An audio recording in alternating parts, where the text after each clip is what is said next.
to me. This could get interesting. Oh, you get money, well, how are you spending it? Is this your passion or is it about Benjamins? Is it about cash or the fact that you didn't quit? Talk to me, let's sip on some wine. Discussion about future, the past, and the grind. What's an excuse when it's last on your mind? I love what you do, may I ask for your time? What's good, my people? Welcome to the Talk to Me podcast. I'm your favorite host on the East Coast, Don Worm. And as you can see, we got Tyke here. And without further ado, we have a special guest that goes by Richie Kamtchoum. What's really good, man? What's really good? Nothing much, man. Thank you guys for having me. Welcome to the pod, my boy. Of course, man. Thank you. It's a pleasure, man. It's a pleasure. Ever since I came out with it, of course, I know the both of you. I've known Tyke for a few years now, going way back. Kind of grew up with the kid. Ever since he launched the endeavor, I've been in his ear talking about getting on it, and finally got a time. Unfortunately during quarantine, or else we would have been in person. But finally able to lock in the time to come on here, and I really appreciate what you guys are doing with the platform. I think it's amazing, and I think we need more platforms like this. So kudos to you guys for starting it. And I'll just briefly introduce myself. As you said, my name is Richie Kamtchoum. Young man living out here in the DMV by way of Cameroon. Naturally, both my parents are Cameroonian, so I'm a first generation living in the US. But the reason I'm here is to talk about the audio series that I created, known as Mondaze. And man, so excited to be on here. So, go ahead. I was gonna say before you get into all that, man. You said Cameroon coming over here, man. Justin, I've been knowing you for a couple of years now. We're underselling that, by the way. We're underselling. Yeah. Y'all known each other for a decade, halfway. Maybe longer than that, but if we get into that, it'll be a hard time to get back on topic. Like you said, with the coming on here, man. Obviously, like you said, we're trying to make a platform for young entrepreneurs, anyone trying to start up a business and do something little out of the difference of the 9 to 5. And like you said, man, we're happy to have you on here, even though the times are a little bit different. So hopefully this will be the first of a few times that you can get on here, and hopefully we get the ball rolling. Yes, sir. And hopefully the next time, man, we can get it in person. So with that being said, man, everything been going good with you during quarantine and social distancing? Like, how you been holding up? What's going on with you? Yeah, man. It's funny. I was just talking to another friend about it. I'm holding up. I'm keeping steady, I guess, as steady as you can be. In regards to, like, I can't really complain. I live by myself, so I'm not really at risk to potentially get infected if I'm not going out of my way to see people. So it's pretty easy to social distance. I'm still employed, thankfully, so I can work from home. I've been working remotely from home since the whole thing started, 5 days a week. And but the rough thing is, I thought I was an introvert, bro, but I'm not a forced introvert. Like, this forced introvert that they're turning everyone into, that's not the move. I'm not that. So I used to I'm not kicking it, bro. I'm not with it. I'm like, now I'm like, bro, like, if you link me, I'm there. Just throw me the Addy, I'm there, I'm sliding to everything when things open back. So that's really the hardest part. And of course, not being able to see fam. Definitely miss my Ma Dukes. Want to be able to at least swing by there and give moms a hug. But with them being a little bit more at risk, you can't really jeopardize that. So that's really the main thing, man, is just trying to hold that together. But luckily, we got things like FaceTime, so you can still see the people, check in on them. So I'm just blessed to be able to still live a relatively normal life. I'm thinking about all the people who either contracted the virus or don't have a stable home situation, things like that. So got to look at it glass half full. Glass half full for everything. Yes, sir. Yeah. For everything here on out. How about y'all? How y'all holding up in quarantine, man? I know y'all mentioned it on a few of the episodes, but how's it going now? 2 months in. You adjusted? Yeah, Don, go ahead. How you been holding up, man? Like me, I'm just like both of y'all. I got my own little spot as well. I like it. I'm chilling. Yeah, I ain't really got nothing to say bad about it. For real. Definitely, just like everyone else has probably come accustomed to it, like the comfortable. It's like whatever now. No point of bitching. Just be productive and do whatever you got to do to stay sane. So I'm straight. What about you, Tyke? I'm straight, man. I ain't got shit to update you on, man. It's the same old shit with me. Monday through Friday, Friday through Monday, whatever day it is. Just man, trying to find some kind of routine and R&B, hookah, and wine every once in a while. Yeah. And you know, I started that little run challenge, so I just be hitting the pavement every day. I forgot. I got to put run. Yeah, I be hitting the pavement. So other than that, man, it's same old shit. Like you said, Rich, I'm extroverted as hell, but like for me, like of course I'd like to go out and go do things and like go see things. I'm okay. Like I'm finding like even more by myself. Like I'm alright being by myself. Like I would love. The only thing that bothers me is not being able to do shit on my own time. It's like not being able to go out and do things and go if I wanted to. You know what I'm saying? Like being at the crib is okay. You know, and like whatever, which I enjoy, but not being able to do it on my own time is what I'm struggling with the most. You said something earlier when you was like, whatever day it is. I really feel like the days and the weeks are like melting into each other, bro. I look up, it's like, damn, it's May 6th. Yeah. I could have swore it was March 15th, bro. Like, I don't know what's going on, man. Like, I almost like we all in the Matrix. You know what I'm saying? Like, yeah, that's crazy. Hey, but you see how slow it went the first couple of weeks, and then after that they just started rolling and rolling and rolling. Like, rolling, man. So now we already in May. It's what? Somebody said something crazy, man. That show you that time, like really just it's a state of mind. Like I know I'm not trying to get too conspiracy theories, but like it really, when you think about it like that, you settle into something where you're not seeing people and you kind of in your own head more. Time just move a little bit different, you know. Goes. That jump be going. Someone told me, and then we're gonna jump into it. But someone was like, the person you talk to the most is yourself. And when I finally heard that, I was like, damn, I do be talking shit all day long to myself. Like, you know what I mean? So it's we all Smeagol, bro. We all Smeagol. You know, dudes from Lord of the Rings. We all. How you doing today? You know what I'm saying? Exactly. Straight up. But I think it all work out for the best, and it's a humbling experience for all of us. So. You know what I'm saying, man? Not to harp on this too long, but I've been telling people who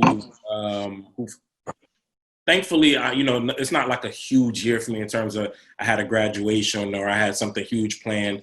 But I feel for everybody that had like stuff that they were looking forward to canceled. I have a lot of good friends graduating, sister graduating, and I've been just telling people if you can look 5-10 years down the road and be able to say, wow, man, that sucked that got canceled. But if you're able to say that, that means you made it through it, you know? So kind of look at it like that. Like you want to almost be able to talk about, y'all remember 2020 when, or, if this going to 2021, so it's one of those things where you almost want to be able to look back at it in hindsight. Oh, yeah, it's going to be something that we remember and never forget, but it's going to be something we're going to be glad that we got out of. That's for damn sure. For sure. So, all right, let's get to the shit. Cool. Okay, so, like you mentioned earlier, you said you have an audio comedy series that goes by the name of Mondaze Show. Could you tell us a little bit about it? I guess give it like a summary. What is it about for those who haven't heard of it or seen it? Of course. So, as you mentioned, it's an audio comedy series, which is a little bit different than the traditional podcast. So it kind of melds the two mediums that I've been trying to work on. So it's essentially like you're just listening to a TV show. You don't have any visual. You're just listening to it. And so in that sense, it's a podcast, but it's not. When you think of podcast, you think of something like this or maybe like a true crime podcast, but not storytelling in this type of way. So it's based on an IT team at a real estate tech company. So it's pretty much an office comedy, in the same vein as like The Office or Parks and Rec, those type of comedies really inspired me. And so wanted to do a little twist on them and make them a little bit more racially diverse. It's based on kind of like that day-to-day at an office and kind of that the little things that happen in the office that can I guess add up over time. And so it's telling a linear story, but it's really about those little day-to-day interactions. And the story really tries to touch on, some of the things that, we may deal with in the workplace, whether that be interracial relations at the workplace, Wait, it sounds weird. I'm trying to say like interracial dating or something like that. Nah, I know what you're saying. Race relations in the workplace, or even manager to subordinate relationship, and how that can be finicky sometimes. And just a whole bunch of hoopla. It's really jokes and banter, but we try to harp on some things. Man, there was this one joint in there, and I'll keep going, but I swear to God, I busted out laughing a few times, but I can't remember which character it was, but he was going smack at someone at the end. It was like in episode 8. And she swear, he was like, all right, Kenny Perkins with the shot. Bro, when I tell you I was laughing so fucking hard, bro. I know you're talking about. I know you're talking about. I was laughing like shit. I was like, oh, he did not. That's like everyone who's listening, that's their favorite character. The character's Luke. My man, I haven't watched the full thing, but I want to meet this motherfucker. Yeah. That's my boy. Yeah, he voices Mook. He ad-libs most of his lines too. For real? Yeah, like that Kendrick Perkins with the shot. I'm pretty sure he ad-libbed it. Man, that shit. He was smooth. I gotta cut out some of his ad-libs sometimes. It's far off script. But most of his lines here, I did not write that. I told him as long as you get the gist across, you good.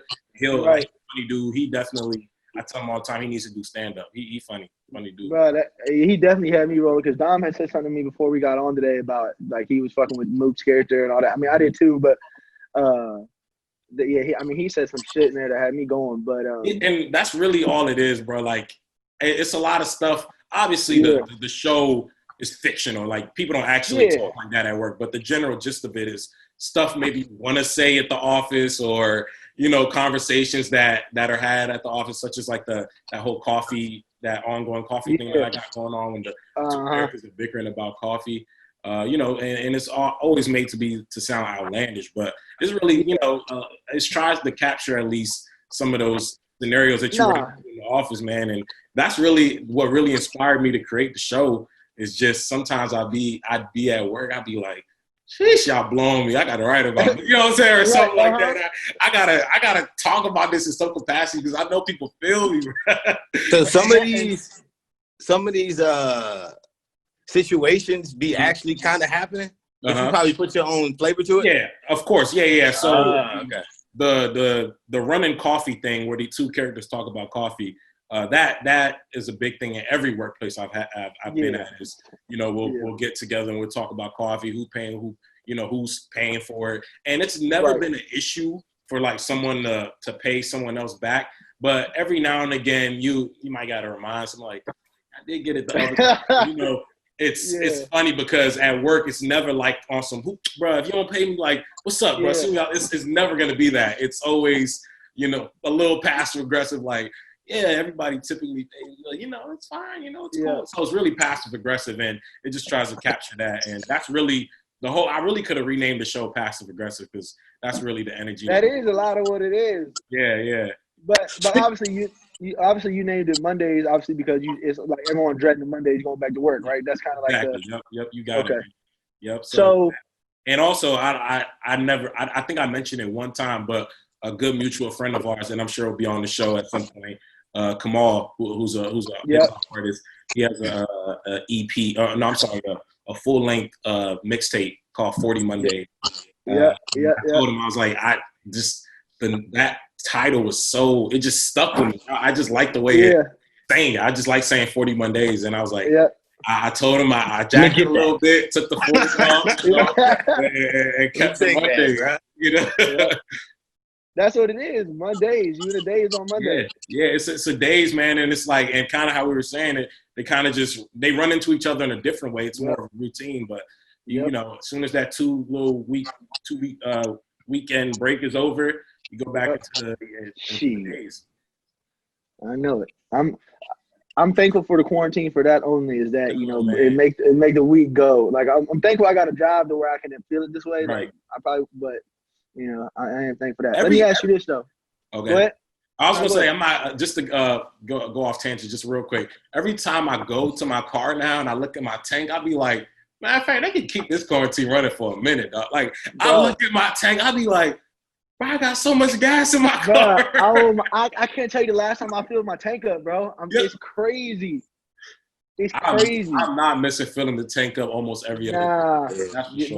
bro. That is a hurdle. That, and I'm saving bread on the haircut. So the haircuts and the gas tank, that's Fuck $100 that. right Run me there. my haircut. And they threw the You stuff. see this, bro? Like, Nah, believe me, I want a haircut, but I'm saying like not getting a haircut and like not filling up gas. I'm like, damn, bro, that's just a lot of money every other week. man. Like, honestly, and that's why I truly think even when things open back up, this thing has affected the way society runs so much, man. It's going to be like, people going to even be like asking their job, look, can I work from home 3 days a week? Like, can we work something out? Because there ain't no reason. People make shit sweet. Like that, you know? They ain't going to never be able to say no anymore. Yeah, because they know you can do it. Right. It's all been done. But so I know we talked a little bit about the show and, you know, your inspiration behind it. And but tell me what like the long-term goal for it is. You know, do you want this to be picked up as like a potential, you know, TV show? Is it going to be like, you know, something that could be into like you said, like an Office or the Parks and Rec or something, you know, on like the something like Atlanta, like, you know, because you got the time limit on there as far as what it could be. So tell me a little bit about like, you know, what the long-term or short-term goal is. Right. So, and as we've spoken about off the record numerous times, the show it's my first offering as a writer, as a screenwriter. You know, that's been my creative pursuit for the last couple of years. Yeah, really started my last 2 years of college, learning about screenwriting, being inspired by shows like Insecure, all the great television, really, but those shows really spoke to me. And when I learned about screenwriting, you know, you always hear that initial learning that you do, you have to, in order to kind of break into that industry, you have to write a lot of speculation scripts, which means like you'll watch a season of Atlanta, right? And they'll say, okay, now write an episode of Atlanta if, you know, what would the season 3 premiere of Atlanta be? Write that episode. And if they like it, they'll say, oh, okay, we'll either bring you on as a client, or if, you know, they like it so much, they'll bring you on to the show itself. And that's actually how Lover got his big break. You know, he wrote really good spec scripts. But I did that for a little bit, and it was cool, but it just felt, it didn't feel counterproductive, but it's like, you know, I'd rather put that energy into something that I want to do on my own. And I had to be honest. I was like, I don't have the infrastructure to make a whole TV show. So I looked into different avenues to kind of start my own thing up. And I saw that, you know, creating an audio series was a possibility for me. Hell yeah. The creative inspiration struck at the right time, right when I started working, you know, a 9 to 5 permanently after I graduated college. And so it kind of just melded into its own thing. And it wasn't something I really thought about too much long term, as in this has to happen or I'm going to do this. But it was something I'm like, I'm going to give people an offering of, you know, me as a creative. And I plan to do at least 3 seasons of Mondaze as an audio series. And, you know, I would really love to get into a TV show, but you know, I don't want to put too much expectations on that. You know? Definitely want to just continue to put it out as an offering and entertainment and kind of, you know, a representation of me as a creator, and see where it goes from there. I mean, based on all that, based on everything I've seen, obviously, you know, I'm gonna support it, you know, and you know, friend or not, I mean, it's been great thus far. I've been enjoying, man. It's been something I definitely been looking forward to, you know, listening to each morning, especially knowing that you're in it makes it obviously that much more exciting to obviously, you know, go and listen and think. Like we talked about this before as well, just like even like, you know, we right back to the 9 to 5, and then Dom, you can go is like, what else you doing? You know what I'm saying? Like I'm doing this 9 to 5 shit, so I might as well try some shit out. You know what I mean? For sure. What's it gonna change? Right. If it's the worst thing in the world, my life's not changing anymore. If it takes off the way I want it to be, then it's a what's it, risk reward, whatever the hell it is. Like that's dope, and it's crazy to think about that. We you know, you guys with this, I don't even want to call what you guys are doing a podcast. I really just feel like it's a platform. I just want to call it a platform because it's more visual anyway. And I think you really, seeing y'all interact visually helps. Sometimes when you listen to a podcast, you like, well, what does such and such look like? Or I want to see how such and such react to how he just said that, Yeah, So, right. You guys with your platform and me doing the show, it's funny that we've known each other as long as we have, Tyke, and we both kind of did like out of the box thing at the same time and then and tell each other. Yeah. So when I came up with the thing, like I seen Tyke hit me like, whoa, bro, that's cool. I'm like, bro, appreciate it. I'll just put myself out there. 2 weeks later, yeah, man, we go out to this talk. I'm like, bro, why you? I hit him up like, fam, what's up, bro? You just letting me the other week.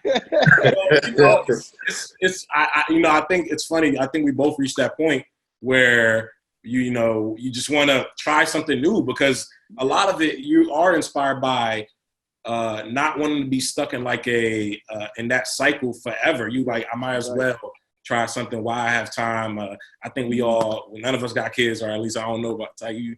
Got none of us got kids, and we're not married yet. And from all my friends and my good folk that I know that are married or have kids, they like, man, do that while you can. Trust me, do it while you can. And so I turned 25 recently. I'm like, I got to make this thing go. And I got all the time in the world right now. May as well go for it.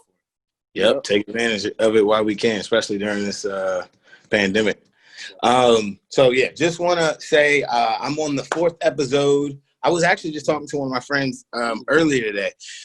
The cool thing about your audio series, like, how most things you watch, like it, as far as like series, you be like, man, just wait till you get to episode 5, it'll start to pick up. It's like everything's normally slow, like on Netflix and stuff like that. Yeah. The cool thing about this is like, if you don't like the first episode, you ain't gonna like it, because like it's not right in the action, but you can see where things are gonna go off the first episode, literally off of 45 minutes. You know what I'm saying? Like it is very relatable to a person that's in IT, especially that myself, and if you're not even in IT, because of the certain situations that you get. I meant to ask you about that. Like it's crazy, bro, because like it make a lot of sense. Like it was one joint where I forgot what Mook done, but I think Mook, it was so many. Yo, Mook is hilarious. That's your guy. That's his guy. That's his guy. Like, hey, it's a lot of similarities, bro. We'll just keep it there. But I think he was like making fun of somebody.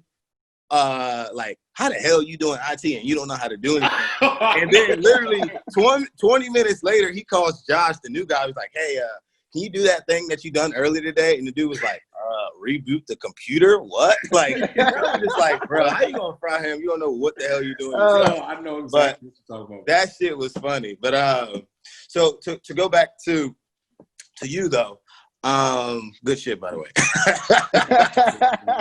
So I was checking the credits of like each podcast. Of each episode, you have like credits and stuff like that. Right. And I seen that it had written. What was it? Written, co-edited, and written, code, and directed. My fault. Had a brain fart. Sorry about that. So are you literally? Did you write the whole thing by yourself, or did you have help? What? Man, I wrote every episode by myself. Man, it was one of those things where the idea when it was birthed, I'm like, yo, I'm gonna write a show. I'm gonna write like the equivalent of a TV show. And I floated the idea out. I of course, wrote the pilot. And I had been used to that, writing like a pilot. So that would just mean one 30-page script that it doesn't turn into a further idea. It's just one script that I maybe submit to a competition, or that I get a friend to read over, like, yo, do you think this is good? And it was never too hard because it was just one pilot or one script. And when I decided to do the show, I was like, wait, I got to do that 7 more times. And I realized I was never going to do it unless I put myself on a deadline. I was like, I have to put myself on a deadline. And so I gave myself half a year to complete it. And to complete what? I'm sorry, to complete the whole season, like writing every episode. Yeah. And I wanted, it was a bit over 6 months, but in order to complete it, I really didn't go out much. I definitely some, not sleepless nights, but nights where I wasn't getting too much sleep, because I'm in a creative creative mode right now, and if I stop, it's gonna mess up my flow. And so yeah, it took a lot of it was a big endeavor for me, and I'm sure there's other people that have written stuff that like, man, he complaining, but if you've never done something like it, it's your first time taking on a task like that. It's tough, and it's the main thing that's kept me going, knowing that I could do something like that, is completing it. That was half the everything. So that anxiety I had of putting it out, it was like, I wrote the whole thing. So, I was like, I'm fine putting it out because I know I at least did half the job, which is doing the work. And so I wrote every episode. Of course, I'd send it over to some of the people that I knew was going to be on the show, such as my friend Nate that you're referring to, that voices Luke. He was early on in the developmental. My God. So yeah, I would send him over the script, send it over to another one of my good friends who was gonna voice somebody, but he backed out at the last second. He was just like, yeah, I can't do it. But yeah, he'd read all the early scripts, and they would like give notes, but they wouldn't actually write anything. But I would definitely take some of their notes of like, oh, maybe you should say this instead. But yeah. So like, I'm not really like an artistic person that write anything and stuff like that. But from what I do know, there's a such thing as a writer's block. Is there anything you do in particular whenever you get into like a writer's block, anything like that? Like, I'll be honest, I was in a writer's block for like 2 years, bro. I was. I'm telling you, like I'm being legit honest. I started because I mentioned that I wanted to. I started screenwriting my junior year of college. So that was 2016. And from 2016 to 2017, I would, be able to write a script every month or so, or every couple of months or so. And I'd be like, okay, this is not bad. And then when I found out, just how hard it is to break into the industry, that kind of not defeated me, but it kind of deterred me for a little bit. And that being deterred led into a weird writer's block where I'm like, oh, I want to do it, but I'm not really passionate about it right now. And so I would say, yeah, from like 2017, I sized it a little bit. 2017 to like end of like 2018, I wasn't really writing anything. But once I discovered this idea that I wanted to do, it was full throttle. So the show itself, I didn't have any writer's block. But prior to creating the show, I had writer's block because I wanted to make something, but I wasn't really passionate about anything. And like I would literally go to my keyboard and like type a couple of words, and like my fingers wouldn't type anymore, bro. It was weird. Yeah, but writer's block is definitely a thing. And other than being passionate about an idea, I've heard that like free-form writing helps, where you'll just set a timer for like 10 minutes and you'll write anything. It doesn't have to be pertaining to what you were meant to write about. And I tried it once and it was weird. I was like, that felt kind of aimless, but it did feel good because writer's block is literally mental to the point where you don't even like type. You just can't type.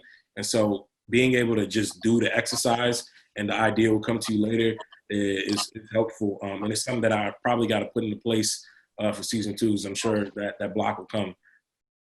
So I was going to ask you, because at first, obviously Dom hasn't, I don't think he's finished up until the last like 2 or 3 episodes, but obviously there's going to be a shift that goes on, within the companies coming next. So you left it as like a good cliffhanger for, where you're excited, to keep listening. So one of the questions I was going to ask was, is season 2 going to be a correlation from season 1, which obviously you already answered. You're trying to do 3 seasons of it. When can we expect season 2? Have you already started writing it? What's going on with that? Like, how long until you think? Like, obviously, you did put a lot of time and effort into the first time. Like, are you like, all right, I need a break, man. This was good. Get some build up, or like, man, I'm ready to get back into this. What's going on? It's a little bit of a double-edged sword, man, because I'm not gonna lie. At the end of everything, because as Don mentioned, I edited a lot of the series myself as well. I was a little burnt out. I was like, man, this is tough. Like, and when you're not getting immediate results of like, no one handed me a TV contract after the show. Like, all right, now you can make a TV show. Like, here's $10 million to make a show. Nobody did that. So it's like right now, almost it's the equivalent to maybe a rapper putting out mixtapes until he gets a deal or something like that. Yeah, that's kind of what it feels like.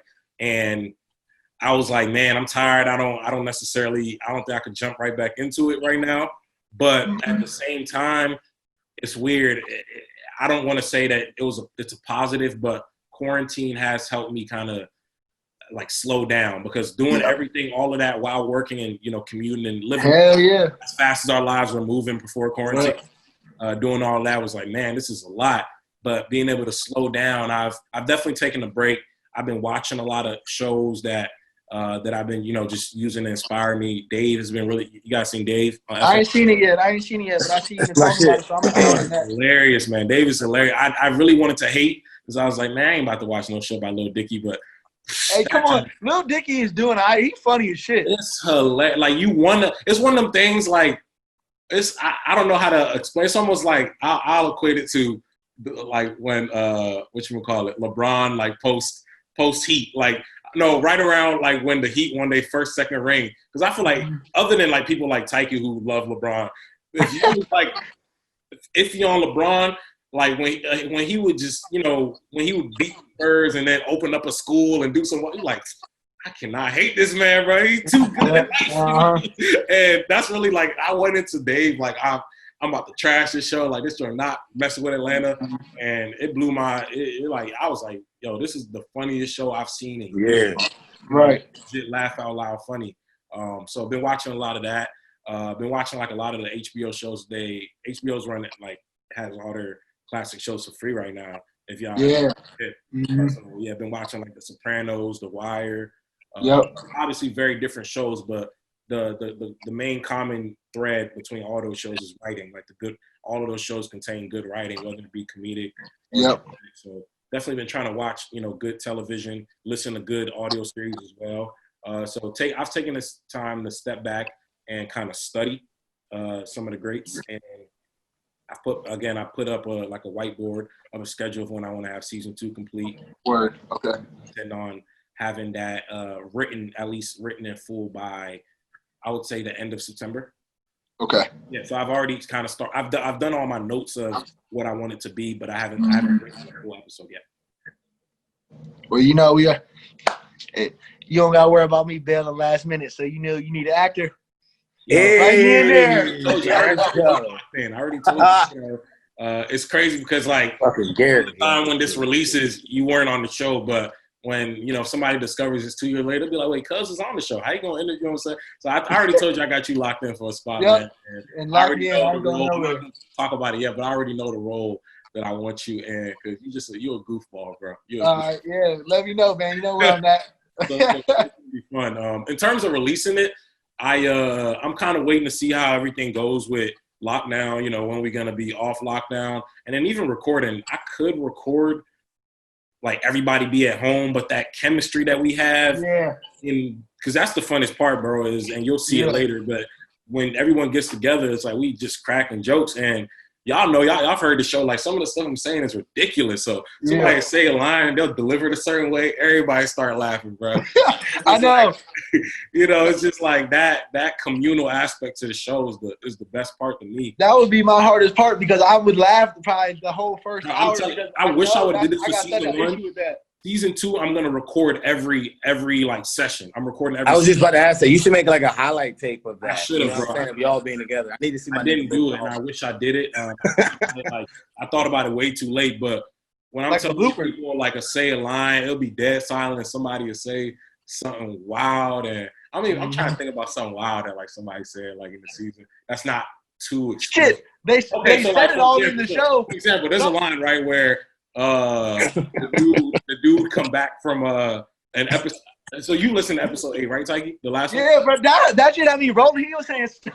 Okay, so I think it was you. I think it was you, and you were just joning on some joint. Dude come back from they, like, not sabbatical, but when they exiled for a year, and he was saying there's one line, I won't reveal the whole plot, but he was like, it was dead silent when the actor said it. He was like, yeah. Well, yeah, he said he went to visit such and such so he could finally have sex with his white wife. And he was like, I be forgetting I wrote some of this stuff, bro. I was like, why would I write that? It's good though, because you look at it that way because you know yourself, but other people that don't know you directly are gonna laugh at it. Like, even one, and then Dom, you can go back into what you were about to ask. But there was one when you was like, yeah, you better be quiet before I roast your big long neck ass, boy. And some shit like that. And I was like, oh man. I was like, because when we was kids, it used to be like, if you ain't have your jokes ready, you was done. So like, it just reminded me of being like that age. Like, yeah, you better not with your big wide-eyed ass, boy. I'm like, don't get me started. Like, I'm gonna roast your ass. Like, oh, bro. That's really what I wanted to. Honestly, bro, that's honestly why I created this show, for like people like us to laugh at, to have somewhere you can. And that reminds me of the way we used to, kick it in the playground, just like roast each other for hours. Or, I don't want the whole show to be about roast, but it's going to be roasting on the show, Yeah, and it was a good little punches in there. That's how we talk now, even when we see each other, like, it's going to be love, but we got to, throw a little joke, you know what I'm saying? That's just how we do it, and I got to present that element because that's such a big part of, like, my friendships, is being able to laugh and joke on each other.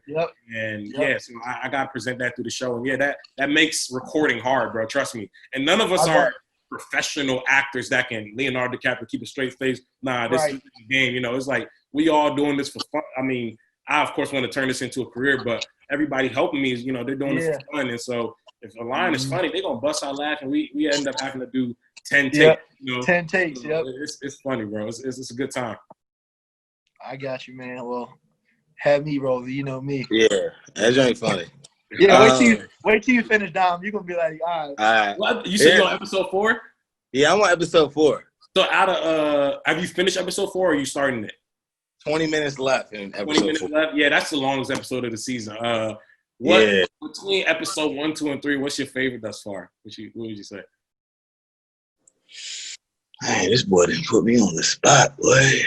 Probably when that recording came out and it was like on Black Twitter and all that stuff, and they was like they was trying to make some money off the joint. The two people that was on it was like, yo, let's flip it, like whatever, yada yada yada. Probably that part. That's a lot of my friend's favorite episode, bro. That was actually when you mentioned writer's block, and I didn't necessarily have writer's block creating the first season, but I had a point where I was like, man, this is a lot of work that I don't know if I can honestly complete. I was trying to be honest with myself. And episode 1 and 2, I'm like, ooh, killed those joints. I finished writing those. Yeah. And episode 3 was taking me so long to write because I just had a lot going on. And when I completed it, especially with those kind of like hardships, I was like, man, I could write the rest of the show. So that was a really big episode for me to finish writing the episode that you're mentioning, because it gave me confidence to write the rest of the show. So that's a special episode for me, man. And it's probably my favorite too, bro. Like it's just ridiculous. That whole 20 minutes, like with all that, like it's crazy. Yeah. Okay, so I don't know if you know the answer, but if you do, you do. You don't, you don't. Would you mind or care to explain as far as the process that you plan on taking to somehow get this audio series in the right hands, or how are you going about doing that? Sure. So the thing is,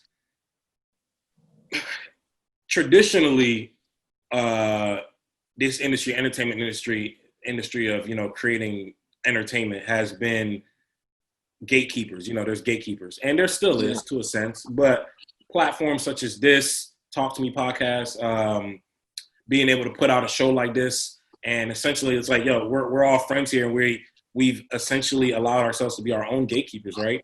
And that's kind of the thing that I see behind this show, is it's allowed me to put it out myself.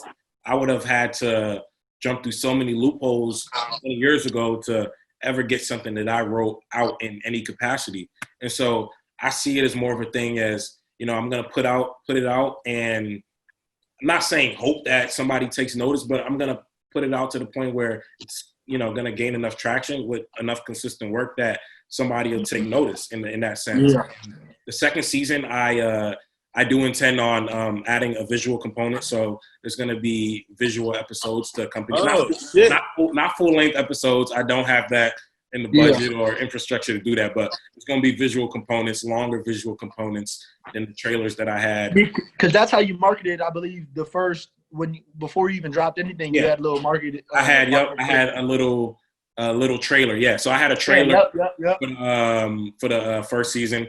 And that was kind of a taste of, it wasn't anything that was actually on the show, but it was a taste of kind of the comedic style of the show. And it gave me like a visual of what I was gonna expect. Like it kind of like I was like, okay, I can see the vibe here. Like what's going on. So, but now like going forward, I intend to it's almost gonna be I'm marketing the two of them simultaneously. I'm like, I'm gonna have these visual episodes, and I'm like, if you like that, there's an audio series component to that where the people that are already tapped in are gonna be tapped into that, but I'm sure, just by nature of how things spread, it's easier to sell or be, to like something visual because you see it, and it's easier to market that on Instagram or wherever, or YouTube, TikTok, all these platforms that we have for visual entertainment. And yeah, I've been hearing it too many times to not try it. And everyone that I know that has been following the show is like, man, I would love to see this as a TV or a web series. And so with the resources I have, I'm gonna make shorter visual episodes, and I really intend on like making that a companion piece to the audio series going forward. And I do. The thing is, quarantine did mess up a lot of the promo that I had going on for season 2. So there was a competition that I entered. It was for like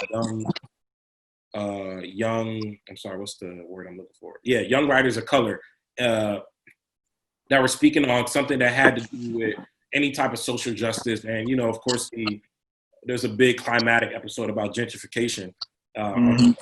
And so I was actually selected to that event, which they would have had several TV agents and managers and literary managers there. Not saying that I would have gotten represented, but it would have been an opportunity for me to talk about it. That got canceled, and they're like, 2021. So I'm just like, great. Yeah. You know what I'm saying? And then there was another conference I was going to go to with a lot of other young screenwriters that I would have been able to network with. And again, literary managers and agents, and just the opportunity to shake those hands. And I went to one of them last year. However, I didn't have anything of my own out. So it was like I was really just going out there like, hey, you're scoping. I'm a young screenwriter that just like to do this. Shaking hands, networking, now I'm like out. having my own content. I'm like, no, here's what I make. And that's what a lot of the people that I were like meeting at the conference last year, they're like, yeah, I'm a writer on this Netflix show, such and such. What's your work? Let me see what you've done. I'm like, I've never made anything. And they're like, oh, you right. They're like, wait, so you didn't like write and then retired for a little bit and then came back to it? I'm like, nah, I never did. I'm talking about people. That's the thing, man. People have been in this game, and it's one of these industries. You got to stay hungry because people are living. And so season 2 is going to have a visual component, and I'm hoping things are kicked back off, and there's able to be events where you can shake hands, and otherwise network not possible. It's kind of one of those things where you just kind of have to keep applying pressure, and somebody will take notice. I won't say I'll hope someone will take notice. Somebody will. If you continue to put out good work, and the industry does still rely on gatekeepers in a sense. If you want to make something with a big budget, which that is the end goal, to create my own show. And so until we get there, we're just going to keep making it on our own, and hopefully be able to make some money off this thing too, man. Yeah. I didn't put any ads on it this season because I didn't want to distract from the show at all. But if it gets enough of an audience, it'll help me to make even better content if I'm making money on the show. So hell yeah. That may be something that I add in the future. I'll let you go, Tiggy, because after this, you basically, each episode is like putting out an album. Each episode is like 30 to 45 minutes. Like, you're right. That's a lot of work, bro. It's a lot of work. And the return, honestly, is people like y'all listening to the episodes and telling me how much you appreciate it. And for myself, again, being able to say that I did it. So that, I won't say that's going to satisfy me forever. Of course, eventually you'll never satisfy the different places. But right now, as my first thing, it's like, man, that's all I needed, man. The people that I appreciate supporting it, and for myself being able to say I did it. And I'm cool with that for the time being. And even next season, if it doesn't pop off per se, I'd be fine with that. But and I'm one of those firm believers that if you keep doing good work long enough, somebody will take notice, and the cream rises to the top. And so I intend on keep making making it even better. Actually, you know, I'm never going to rest on what I did the prior year. And so I season 2 being bigger, better, sound even better, jokes crisper, like the storyline be a lot tighter. You know, I look back at it now and it's like, I really do like the work that I did, but I listen back to, man, this could have been a lot better. Yeah, you see the shit you wish you could have done better. I hear that a lot. I'm like, man, that could have been a lot better. And so, I mean, I can't wait. Dom and I talk about it all the time because, you know, like, me and him, we kind of got to, like, that's a great thing about doing it with Dom is because, like, we kind of got to talk each other down on certain things because, like, you got a certain vision of where you want it to be, but you don't always immediately have the assets or the capital or the wherewithal to just get it to where you want to be. Right. So it's pretty much that slow grind of, like, really trying to figure it out. And, like, this shit's not going to be perfect the moment you put it out there, but if you just stay the course of the vision and what you want to do, and, like, I think I've said this on podcasts or, you know, interviews before you, is, like, it's really hard to break out of, like, wanting to impress your immediate friend group because although you want them to like it and you want them to enjoy it, there's a lot of them that just don't, that are going to hate on it just because they're going to hate on it and don't want to see you do well. So once you get outside of that bubble of impressing your friends or your, you know, whatever your acquaintances, whatever you call it, and just start making it for other individuals as well and trying to get to that point, you start to say, okay, well, you know, let's look at the positives here because it's not, you know, we're not professionals, at least not yet. And, you know, one interview down, one podcast down, one episode down is one more better than the last one is the way I look at it. Sure. It's weird that, you know, that everybody knows this too. And I'm sure I'm guilty of it on the other end. It's like we all know that a lot of people, you know, that you're like, yeah, I'm really cool with that person. I'm sure they're going to support. They don't support. And it's like you don't feel any type of way about it. Bro. I don't know what it is, whether it's an apprehension or they don't think it's that good. Because I know I've been on the other side of it where I'm like, yeah, I want to support. Honestly, the product is not that good. And I don't know why. Like, I eventually end up supporting, but it's almost like I got to convince myself to do it. You know, naturally, like, I'm going to just, you know, support that. And a lot of the times, unless it's amazing off the rip, I'm like, bro, y'all got to go check my man out. This is great. I don't know. I almost got to, like, tell myself, man, make sure you support your boy, too. It's weird. I don't know how to explain it. That's why I never take it personal. Because I know I've been on the other end. I know, and you should never. And I agree with you 100%. But the fact that you even take the time is not. If you take the time and absolutely hate it, you've done more than half of the people already by just taking the time. For sure. You know what I mean? And that like everything's not for everyone. You know, all music's not for everyone. And I think rappers ruined it for us, though, bro. Like, you can't create any content. Like, is SoundCloud link? You know what I'm saying? Like, they ruined the game the last year. You're right, bro. You know, all love to them, bro. I know about 250 rappers, and all love to them. You know, all of them. I'm sure y'all rap too. You know, so actually, at one point we're gonna put Dom's video up here. They ruined the content sharing game in the sense that you know, people automatically get a little apprehensive, like, oh my God, are you gonna make me share it? You know what I'm saying? So it's funny in that sense, but nah, that's the beautiful thing. Everybody can create something that they're passionate about and put it out. No, 100%. And you know, it's to your own liking, which is the greatest part about it. Is, you know, you do it for yourself and not everyone else. Before we dive into another separate topic here, I wanted to close out with something like this. In regards to the show, is you know, like, as the season came to a close, how did you feel about it overall? Like, I know you said you were excited that you got it out there, but from the moment you started it to the moment you finished it, would you change anything? Obviously, you said you would change things here and there, but were you satisfied with it being your first go-around with what it was? Like, once you put the pen down and once you, close the book and once you finish recording it all, you know, you took that deep breath where you're like, okay, I'm good with this. Like, I was very proud, bro. I was very proud of the work. And I'm not going to lie, sometimes you need to hear other people say it's good, but it was one of those things where I was confident. I was like, man, this is good content. I was like, I know I'm putting out good content. I know it's not a waste of time, and I know it's well done at the end of the day. It may not be the greatest thing, but for the resources that I had, I know it's at least well done. Whether people say it's a good show or not, that's a different case. But for me, a lot of things is presentation, you know, like, so for example, if you're a musician, the album, in my opinion, has to sound at least good. Like, you have to be able to tell that you got this thing mixed and mastered. You at least cared about that. Then I'll dive into if I actually like the song, you know? And so that was the big thing for me. I'm like, the audio series has to at least sound good and sound like, you know, time was, the person who made this took their time on it. And when I would always listen to every episode numerous times after it was out, it's just like a regular consumer. Like, I would like I didn't just listen to it 12 hours earlier when I submitted the episode. Right. Fresh ears, and of course, there's little things you want to change, but I was always content with what I put out. And then as a whole, it's even better, man, because when you put something out like that, that's the sum of its parts makes it a bigger thing. It almost feels like you be like, man, somebody, hey, give me some money, somebody give me a award or something. You be like, you be like, I did that, bro. Like you start feeling yourself a little bit. I didn't, and that's the thing. I never want to feel myself too much because at the end of the day, I have a long way to go. But I definitely had to look at myself in the mirror and say, hey, you did that. There's a lot of work to be done, but be satisfied about the work that you did. Because if I would have beat myself up, like this isn't what I wanted it to be, that's how a lot of dreams die. That's how a lot of people, I'm sure they put out one little thing and they're like, no, this wasn't good. F it. I'll never pursue anything again. And I had to look back and say, man, that was pretty good. And a lot of people have told you it's good. I'm talking about random people would hit me up that I didn't even know was the best ones. That's the best feedback that I receive.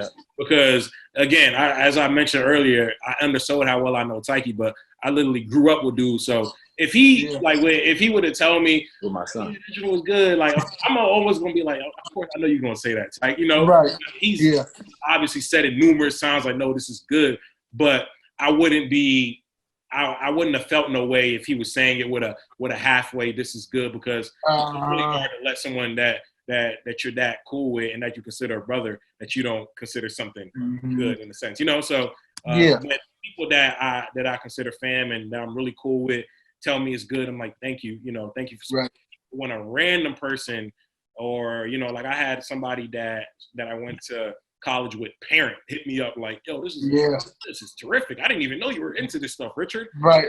Yeah. Hey, why you put that voice on? Somebody, mom. You know what I'm saying? You gotta get in this role. He was like, oh man, when did you draw from such creative wits? And I'm like, yeah, I you must have skipped over. That reminds me of like when you talk to the when Darren talks to the boss and he gets in his like business voice. Like I'm like, yo, this nigga switching up. He was just saying nigga and all types of shit. Now, how can I help you today? Like people be doing that shit. You don't be like that at work though? I do. Ooh. That's what I'm saying. It's very relatable. I used to have my mans that he listens to the show. I don't do it like that though. We used to be, I mean, if it's just us two somewhere off in a little corner, we talking about all types of wild stuff. And just, we using our vernacular. Soon as it's just crazy. I felt so uncomfortable about it. I have to make a show about it. Because like soon as somebody else will bend the block, you literally my shoulders do this. Like soon as somebody bend the block, my shoulders go like this. Hey, up. Everything good? So to wrap it up with the questions about Monday shows. So as far as, like I said earlier, so say if there's someone that's never watched it, right? That's never heard of it.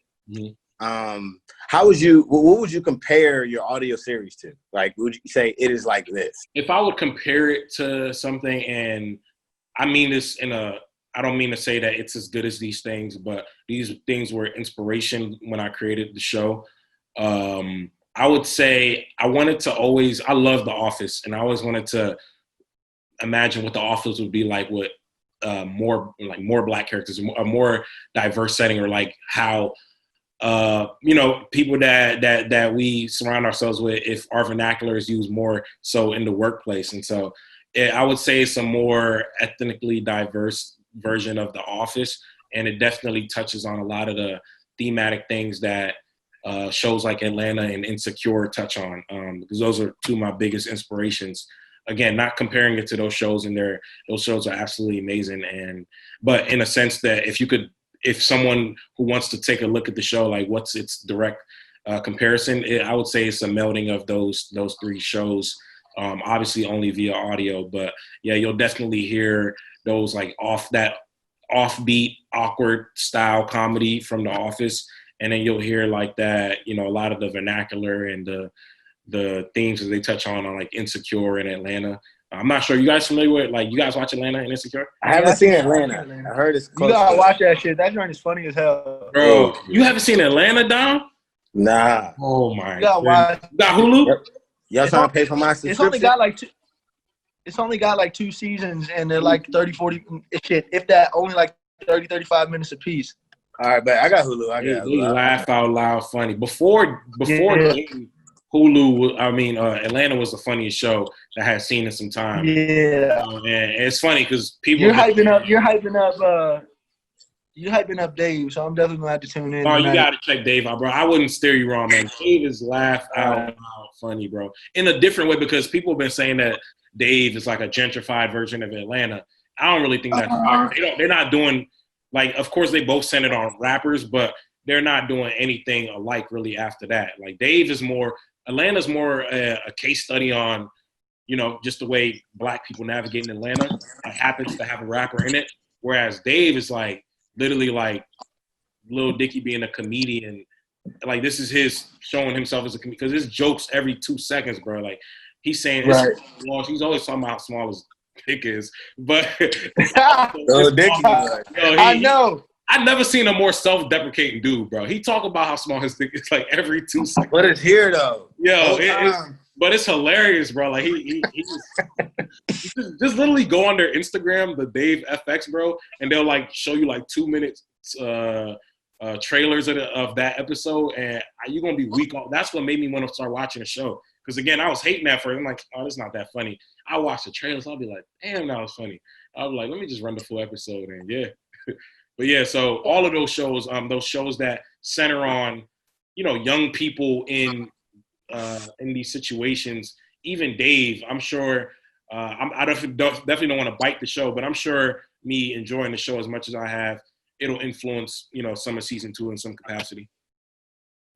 All right, so let me ask you this, because I know when you were kind of like jumping into the, you know, writing or whatever, you used to write a little bit like for Refresh and do like the columns and do a lot of the college shows and try to help with that. Whatever happened with that in regards to, you know, the music and writing articles for music, and what that was. And then as you go through that, I want to know, obviously we debate this topic all the time offline, is who your GOAT of music is and why. I was waiting on that one. And whose music are you most excited for in 2020? Sure. So with the music writing, that really started my, you know, this career that I'm pursuing as a writer. I wrote for my college newspaper, and also wrote for Refresh Music Blog. Shout out to the Red that you're referring to. And that was when I really just became enamored with any type of writing. And when I did it for a few years, and it actually was what led to me eventually saying, why don't I take this style of writing that I do and try to make, you know, something in a screenwriting thing into a screenwriting thing. But yeah, the music thing is, music is funny. Like I'm a screenwriter, but music is my number one medium art form to consume. Like if they had to tell me, would you rather never watch a movie again, never listen to music again, never, or never watch a TV show again? Like at the end of the day, I have to have music. Yeah, me too. Also, music will always be a part of my life. It'll always be a huge part of my life. I just didn't want to pursue being a music journalist full time anymore. But I still do a freelance. I wrote a freelance article about Chance the Rapper's album last year for RVA magazine. The shit you was disappointed in? Yeah, because you wrote a Yelp review pretty much. People was thrashing the album, bro. And I didn't say it was an amazing album, but I was like, hold on, y'all not about to go on my mans like this. I thought it was straight too. It's a decent album. Yeah, I didn't think it was bad either, but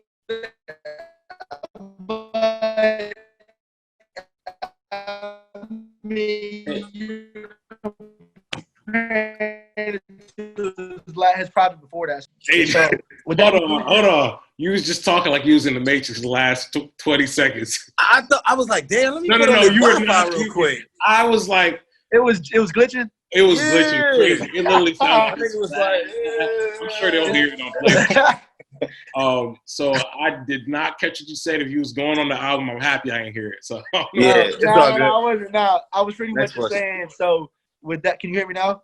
Yeah, you good now. With that being said, we talk about music like we said all the time. Like, who's your artist or album you're most excited for in 2020, and who is your GOAT in music, Drake, and why? Well, you know what, man? I've had the weirdest fan relationship with Drake for the man, just like LeBron. It's so weird. It's literally like LeBron, man. It's almost, I'll have to admit, it got to a point where I'm like, okay, I'm just being a hater.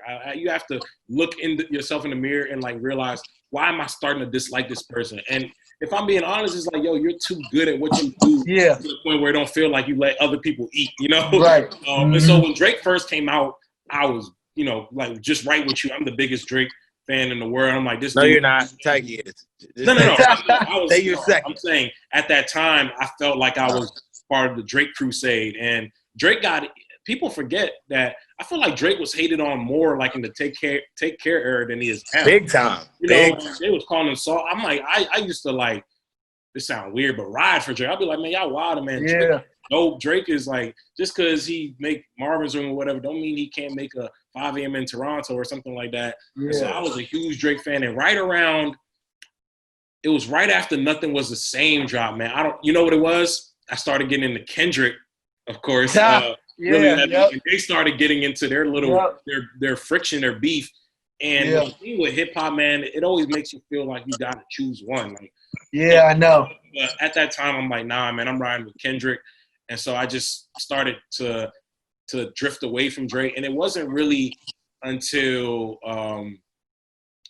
I don't know what the album was that I mean, he always continued to make good music, but become, I would say, a fan of his again, maybe until More Life, right? Where More Life came out. I'm like, but I mean, I needed one dance. I'll be honest with you, like, I'm a huge fan of his, and like, I love whenever he makes your music. I almost hate the fact, like, when, that everyone knows his music to the point that everyone knows, because I like to just know some music for a little while that not, so obviously that'll no longer be him ever again in life. Like, everyone always knows music. So I kind of got tired of some of like the shit that he makes. Like, I only like a certain type of style that he does, and everyone likes a different style. So, I mean, I get it. It gets a little no, man, what I will say is Drake is the most consistent artist in hip-hop ever, in my opinion.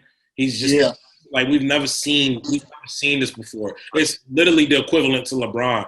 I'll go ahead and answer your question right now. I'm a Jordan is the GOAT guy, and I'm a Jay-Z is the GOAT guy. And it's funny, both have similar parallels there. But Drake and LeBron are like the most two consistent at what they did ever. I can agree with that. They got the most haters. Hip-hop for 10 years. You've never seen that. And you've never seen someone be like the best player in the league for over a decade at the same time. So, and I think that's another reason to it, man. I'm a Jordan and a Jay-Z guy. So the fact that their younger counterparts are doing what they did longer, damn, like, you can't. And if you've ever done something, you know how hard it is to keep doing it. So hell do what they're doing at the top of the game for this long.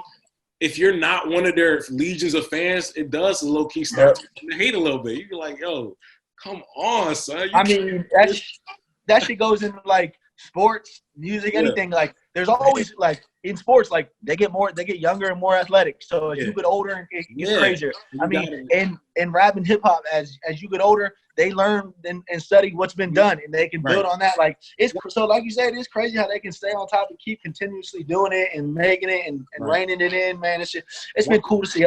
One thing I will say is that I used to be one of those people that, and I just think this is such an ignorant point of view to have now, like, whoever my GOAT was, that'll never change. I don't care what whoever comes after does.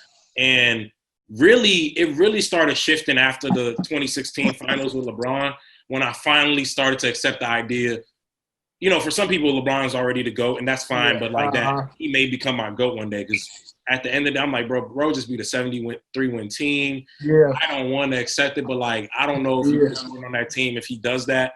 And it really started to creep into the fact that, like, my GOAT may change one day, and that lets you enjoy whatever it is you're trying to consume, whether it be music or sports, differently. Like, you don't feel like a bitterness or a tug of war, or trying to hold on to the 90s, like that's helped me enjoy and appreciate LeBron more. And again, the equivalent of LeBron and rap, Drake, that's helped me appreciate his music more. Just like appreciate what he's done for this decade, man, and really changing music and changing my life. I'm not gonna be honest. He just made it more acceptable to just be yourself. So many people, so many show your feelings. Felt like you had to be a certain way, but he's just like, bro, just be yourself. Even though it's weird with Drake, because I feel like he's talking more greasy, like nowadays. Yeah, it's because he got his cap peeled back when Pusha yanked on his shit. He feel like I'm a tough guy now. He had to. He was like, and it's and people are like, Drake is icing it, but it's authentic. Like Drake rolls with some people that you don't want to problems with, bro. But he has to, bro. He's the biggest artist in the world. If he doesn't respect himself, he's gonna be food.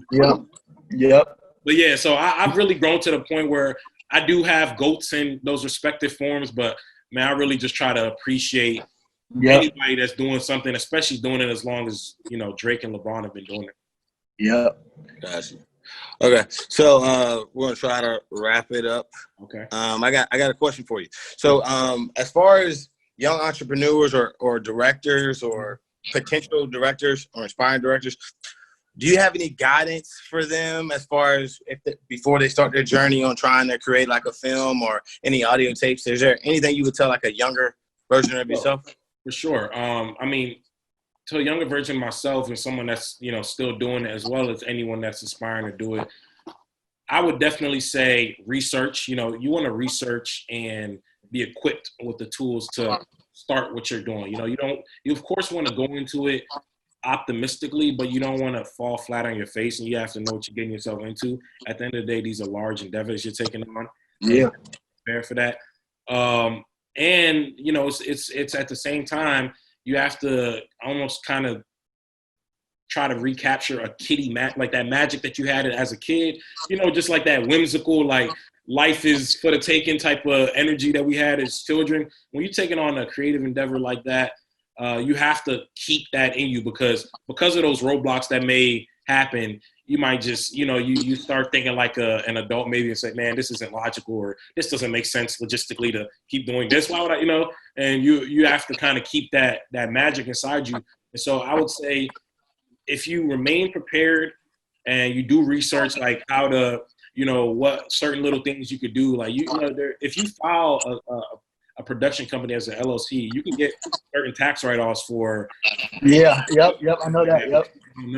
And so if you remain prepared and make it financially able for yourself to do it, I don't see why you can't dream big. And, mixing those two things, the logic and the logistics behind pursuing a film or a creative idea and that magic that you need to kind of uphold it.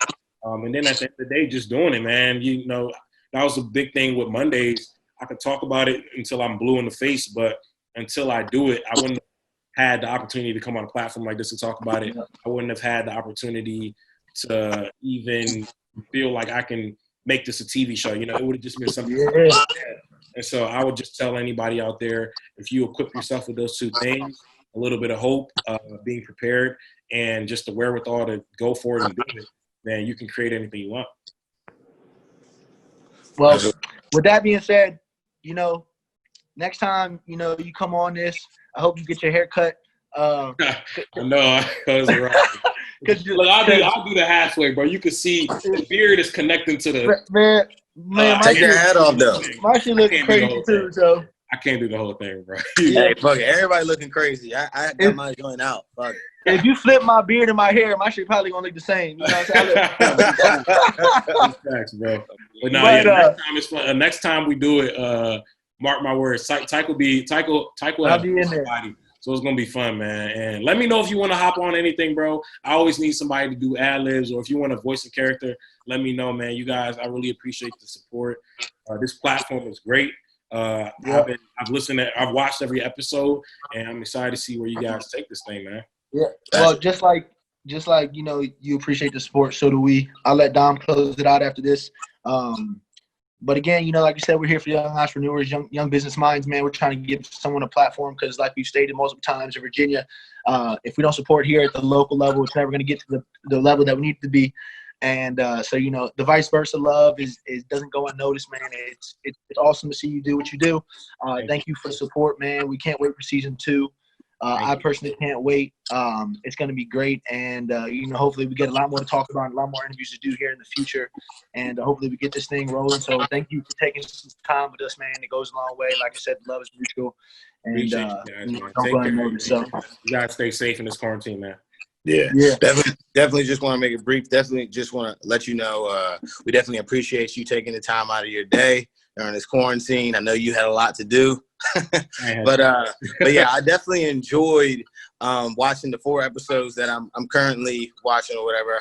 I can't wait to finish it so I can actually geek with y'all and see what this episode 8's about. You're gonna laugh, bro. I definitely try to tell as many people that I know that are close to me to check it out. You know what I'm saying? Obviously, hopefully, Talk to Me podcast will do its justice to hopefully help you get some views and stuff like that, and get some potential fans. But I think that's about it. Just want to say thank you. We appreciate it. And that's a wrap in the trap. Talk to me. Yeah, I was gonna say, let me do it for the one-time talk. I can't do it like that. I can't do it a little too zesty. Appreciate you guys, man. You get what I'm saying? All right, take care. All right, Rich, be good, man. Appreciate you. All right, man. Peace out, y'all.